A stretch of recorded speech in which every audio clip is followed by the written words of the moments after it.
Para producir sal, los elementos con los que trabajamos son la luna, el viento y la mar.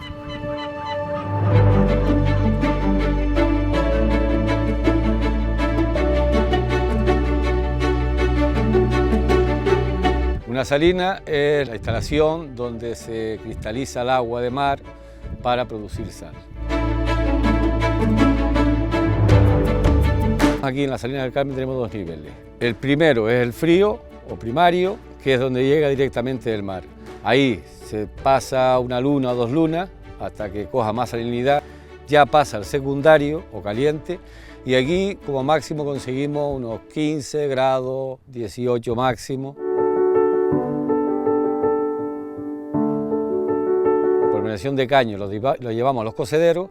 Ahí en un periodo de 20 días ya cristaliza. De ahí pasa a los balaches, donde acopiamos la sal 2 o 3 días, hasta que pierda la gran parte de humedad y de ahí ya pasa al interior del almacén, que ya sería el secado final y ya directamente sería para el consumo.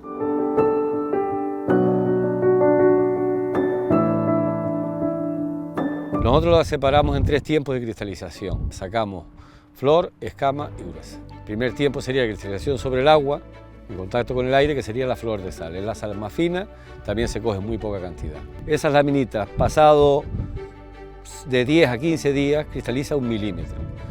Esa es la escama, es el segundo tiempo. Ya cuando la vas a recoger pasado los 20 días, 22 días, esa sal ya lleva sumergida mucho tiempo, cristaliza como gruesa. Es el tercer tiempo de sal.